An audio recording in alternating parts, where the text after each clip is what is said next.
Qui a vu l'ours? C'était un ours sur la banquise, un ours blanc qu'on se le dise.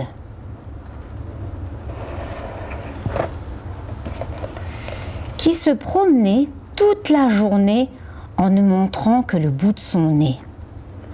Un ours blanc sur un fond blanc. Est-il bien là? Fait-il semblant? Car pour voir l'ours dans tout ce coton, ça coule de source, de qui se moque-t-on? Il faudrait que la neige soit noire.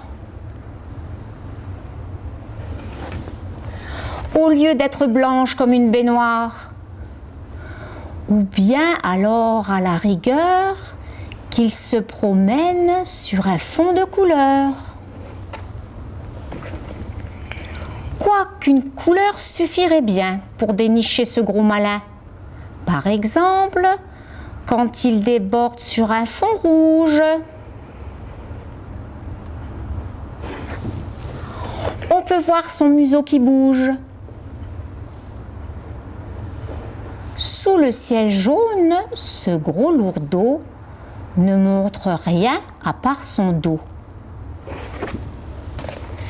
Et s'il s'habille avec du vert, on ne voit que de lui qu'un pull au vert. Quand il fait le fou sur le ciel bleu, on peut voir un morceau de sa queue. Et devant une coque marine, on le reconnaît à ses narines. Au beau milieu des ours bruns, on peut le distinguer un brin.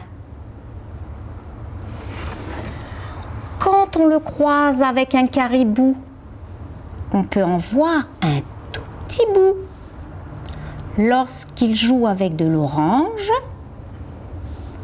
notre ours blanc sourit aux anges.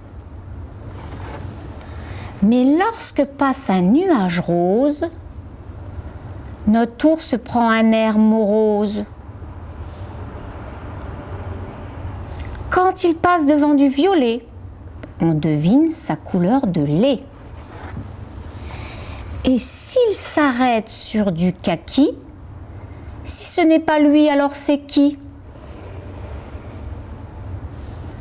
Lorsqu'il transporte un bateau beige, c'est lui qu'on voit sur toute cette neige. Et quand il y a beaucoup de gris, on le voit presque, tout ça de prix. Si le printemps parfois retarde, notre ours s'habille couleur moutarde. Et quand l'hiver se carapate, on peut voir tout juste ses pattes. Mais il n'y a guère qu'au firmament qu'on peut voir l'ours complètement. Chantant, dansant pour sa maman, sous la grande ours, évidemment.